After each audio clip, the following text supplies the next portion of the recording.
morning everyone, welcome to a very cold, very cold morning at the workshop. We're not mobile today, we're at the workshop, we've got a lot to get through.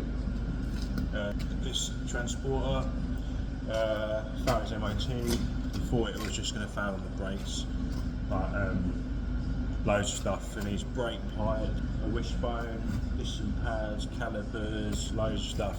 Van up there we're doing a clutch on. Just trying to get some small jobs done and out of the way, just so I can get some more room in it. The van that's on the lift is a rear wheel drive clutch change, and I'm only on my own, and the gearbox is very heavy. Parts have turned up for it, so I can crack on with that this morning. A Mercedes C63 Amg in a corner that we diagnosed an ABS pump on it. ABS pump has been away at AC Tronics over a week now, and I really need the space back. And yeah, the customer's getting annoyed, rightly so. He wants his car back, so just want the ABS pump back, and I can put it back on, bleed all the brakes up. Not a quick job on them, like the ABS pump is pretty quick to put on. The bleeding process, you've got 2 nipples on the rear and you've got 4 nipples on the front, so 6 nipples in total. And I'm pretty sure last time when we done brakes on it, one of the nipples was seized. That's going to be interesting. Another C-Class. This failed the MOT on the axle corrosion, and Mercedes replaced the rear axle under warranty for free. When the guy went to pick it up, it had an ABS fault on it. Probably just a coincidence, to be honest. With the age of the car, the ABS unit started to fail. So yeah, this is going to need an ABS unit, the same as the C63 we got behind us, so this one's going to have to get sent off as well, so we'll price it up, see if the customer wants to go ahead with it. I'll just show you here. So that's the ABS, well, they call it ESP unit on this, but the same sort of thing. They just break down, this one's replacing, but you can see it's really easy to get to compared to other cars. V6 for this one, it's quite nice. So yeah, let's just show you this one over here. This is the C63. Got the ABS pumps away at the moment. This is with the bracketry from it. The pipes that are all blocked off from behind so that it doesn't leak out brake fluid everywhere. So yeah, this one's a 6.2 V8 and the other one is a 3 litre diesel, I'm pretty sure. So yeah, 2 nice engines.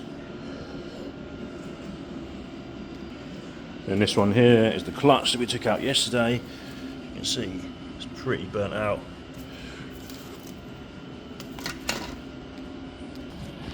This is the gearbox under here, the very heavy gearbox.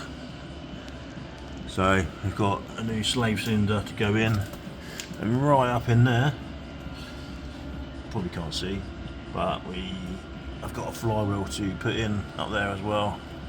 Yeah, a lot to take off on this one. Prop shaft had to come off, loads of stuff.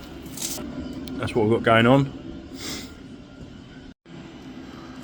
So yeah, first things first, let's get through this Mercedes. So yeah, we've got the V6 diesel. I think we've got an ABS problem with the ESP pump slash module. So we've got faults all over the dash at the moment. It's just saying that because we're plugged in and we're talking to the ESP unit. But yeah, it comes up ABS, ESP, steering, and all sorts. So we're just plugged into the car.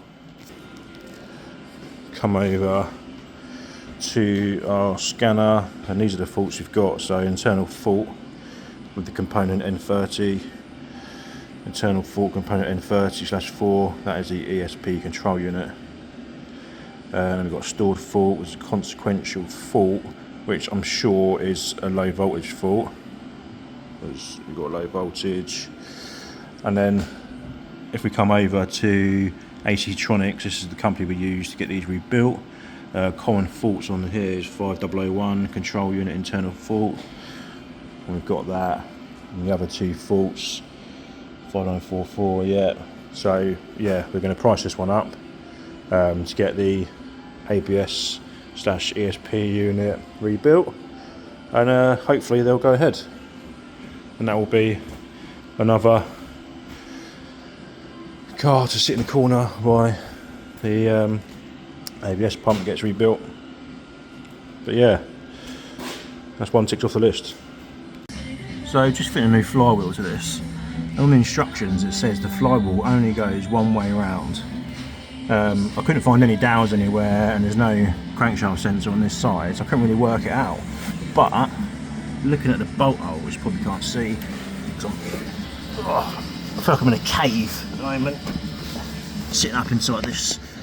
Some of the bolt holes line up, and some of them don't.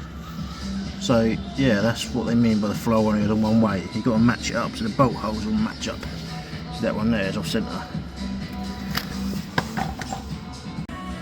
There we go, that's a new clutch in there, new flywheel.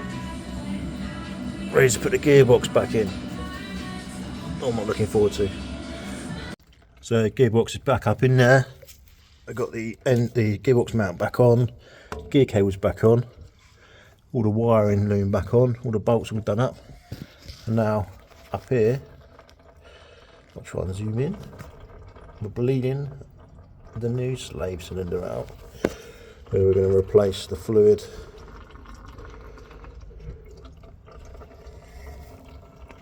Whoa. Yeah, what we've got left, we got the prop shaft to put back on, which comes all the way down here. We got the AdBlue tank to put back on, and then we're about there, I think. Steering rack to bolt on the inside. Yeah, we're getting there.